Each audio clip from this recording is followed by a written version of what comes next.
So hello, hi, and good morning to all once again. Last lecture में हमने देखा था कि मेरिस्टेमेटिक टिश्यू तक हमने देखा था और आज की जो स्टार्टिंग हम करेंगे वो मेरिस्टेमेटिक टिश्यू से ही हम करेंगे। लास्ट क्लास में हमने देखा था कि जो टिश्यू होता है वो दो तरह का होता है, एक डिवाइड हो सकता है और डिवाइड नहीं हो सकता। तो जो टिश्यू डिवाइड हो सकता है उस टिश्यू को हम कहेंगे मेरिस्टेमेटिक टिश्यू, और जो टिश्यू डिवाइड नहीं हो सकता, जो टिश्यू डिवाइड नहीं हो सकता हम उसे कहेंगे परमानेंट टिश्यू। और आज की ये क्लास में हम मेरिस्टेमेटिक टिश्यू के बारे में ही डिस्कस करेंगे। So what is meristematic tissue? अब ये मेरिस्टेमेटिक टिश्यू क्या होता है? तो यहाँ पर अगर आप ध्यान दें तो यहाँ पर डेफिनेशन में कुछ इस तरह से लिखा गया है, group of cells which can have the tendency to divide. जो मेरिस्टेमेटिक टिश्यू होता है ये एक ग्रुप सेल का है और जो कंटिन्यूअसली डिवाइड कर सकता है। और हमने तो देखा था कि जो सेल डिवीजन होता है, आपका एक सेल डिवाइड होके दो सेल में बनते हैं, फिर वो दो सेल डिवाइड होके चार बनते हैं, दैट इज सेल डिवीजन। तो ये एबिलिटी, ये जो सेल डिवीजन की जो एबिलिटी है ये सिर्फ और सिर्फ मेरिस्टेमेटिक टिश्यू में पाया जाता है। परमानेंट टिश्यू के पास ये एबिलिटी, जो सेल डिवीजन की जो एबिलिटी है वो परमानेंट टिश्यू के पास नहीं होती।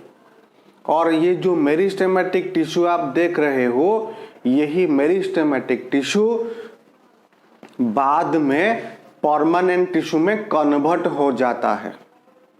ठीक है, तो मेरिस्टेमेटिक टिश्यू के कुछ कैरेक्टरिस्टिक्स होते हैं।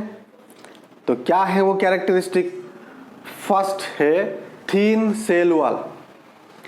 जो सेल होता है, मेरिस्टेमेटिक टिश्यू का जो सेल है, वो जो सेल का जो आउटर कवर होता है, outer cover of the cell, मान लो कि ये एक मेरिस्टेमेटिक टिश्यू है, मान लो कि ये एक मेरिस्टेमेटिक टिश्यू है और ये इसका न्यूक्लियस, और ये जो आउटर कवर आप देख रहे हो, this outer covering is cell wall, और ये बहुत ही पतला होता है क्योंकि ये तो जो मेरिस्टेमेटिक टिश्यू ये तो परमानेंट टिश्यू नहीं है, तो इसके पास कोई परमानेंट शेप, साइज इसकी कोई ज़रूरत नहीं है। मेरिस्टेमेटिक टिश्यू का काम है सिर्फ डिवाइड होना, तो ये एकदम डिवाइड होता जाएगा, होता जाएगा, होता जाएगा। और यहाँ पर जो सेल की जो डिवीजन होती है, सेल की जो डिवीजन होती है, सबसे पहले न्यूक्लियस डिवाइड होगा और उसके बाद सेल वॉल डिवाइड होगा। तो सेल वॉल जितना पतला होगा डिवीजन उतनी आसान हो जाएगी। तो इसीलिए यहाँ पर इसका जो सेल वॉल है ये बहुत ही थिन है। सेकेंड पॉइंट में दिया है जो इसका शेप है, राउंड हो सकता है, ओवल हो सकता है, पॉलीगोनल हो सकता है। No intercellular space, no intercellular space. तो क्या होता है, ये एक सेल है और ये और एक सेल है। ठीक है, मान लीजिए ये एक सेल है और ये एक सेल है। आप देख सकते हो दोनों सेल के बीच में कोई स्पेस नहीं है। अगर ये एक सेल है और ये दूसरा सेल है, ये ऐसे प्रेजेंट है, तो दोनों के बीच का जो गैप आपको दिख रहा है बिल्कुल से, this gap is known as intercellular space. लेकिन यहाँ पर मेरिस्टेमेटिक टिश्यू के केस में कोई गैप्स नहीं होते। ठीक है, no intercellular space. Dense cytoplasm. अब ये साइटोप्लाज्म क्या है? ध्यान से एकदम, ये सेल वॉल है और ये न्यूक्लियस, ये न्यूक्लियस। तो ये जो बीच में ये गैप जो आप देख रहे हो, दिस गैप,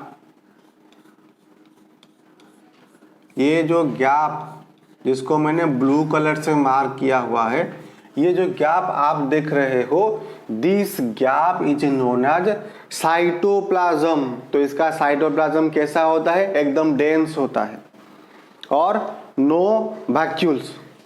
अब ये वैक्यूल क्या है? हमने सेल चैप्टर में पढ़ा था कि प्लांट सेल के साइटोप्लाज्म में एक वैक्यूल होता है, एक बहुत ही बड़ा सा वैक्यूल। वैक्यूल का मतलब एक एम्प्टी स्पेस होता है, वैक्यूल, ठीक है, दिस इज वैक्यूल। और ये बहुत बहुत बहुत ही बड़ा है, ठीक है। और इसका जो काम है, ये वैक्यूल का जो काम है, ये वाटर को स्टोर करेगा, ठीक है, न्यूट्रिएंट्स को स्टोर करेगा, कार्बोहाइड्रेट, शुगर, प्रोटीन, इन सारी चीज़ों को ये स्टोर करेगा, ठीक है। और जिससे प्लांट को एक डेफिनेट शेप मिलेगा। ये वैक्यूल्स की वजह से प्लांट को एक डेफिनेट शेप मिलेगा। और अगर ये वैक्यूल प्रेजेंट रहा तो प्लांट का जो सेल है वो डिवाइड नहीं हो सकता। तो जिससे कि मैंने कहा है कि मेरिस्टेमेटिक टिश्यू डिवाइड कर सकता है, इसीलिए इसके पास वैक्यूल नहीं होती, ठीक है। अगर मेरिस्टेमेटिक टिश्यू में वैक्यूल होता तो ये डिवाइड नहीं कर पाता, वैक्यूल नहीं है इसलिए डिवाइड कर पा रहा है। तो यहां तक बात एकदम क्लियर है।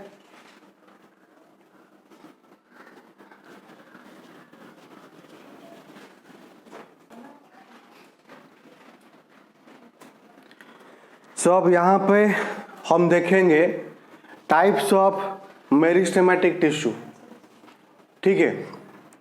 तो जो मेरिस्टेमेटिक टिश्यू है वो 3 तरह का होता है। सबसे पहले एपिकल मेरिस्टेमेटिक टिश्यू, उसके बाद इंटरकैलरी मेरिस्टेमेटिक टिश्यू और उसके बाद लैटरल मेरिस्टेमेटिक टिश्यू।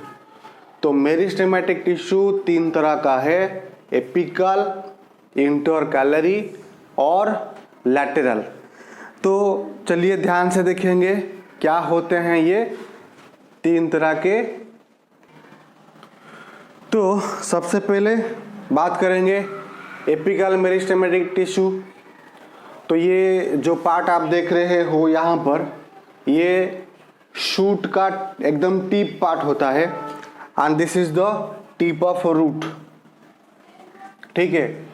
शूट के टिप में और रूट के टिप में जो टिश्यू प्रेजेंट होता है that is called apical meristematic tissue.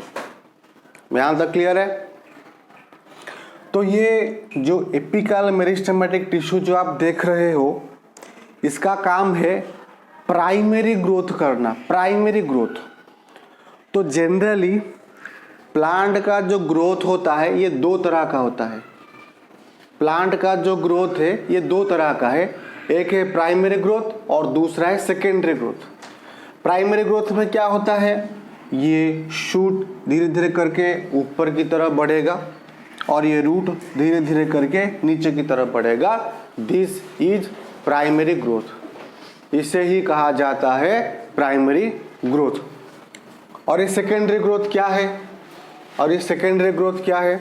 ये जो गॉर्थ आप देख रहे हो, दिस गॉर्थ, ठीक है, ये जो गॉर्थ आप देख रहे हो, अगर इसकी जो चौड़ाई होती है, जो ब्रेड्थ होती है, अगर इसमें कुछ इंक्रीजमेंट आती है, इसे ही हम कहेंगे सेकेंडरी ग्रोथ।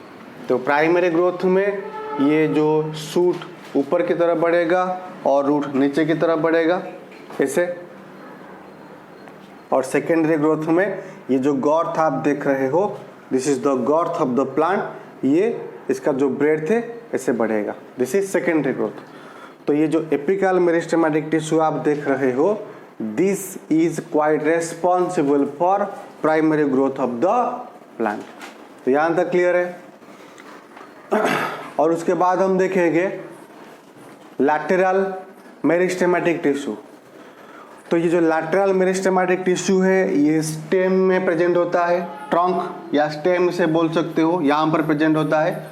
और ये जो प्लांट का जो गर्थ है, प्लांट का जो गर्थ है, जो ट्रंक होता है प्लांट का, this is the trunk of the plant. इसकी जो ब्रेथ होती है, जो चौड़ाई होती है, इसको बढ़ाने में ये बहुत मदद करता है।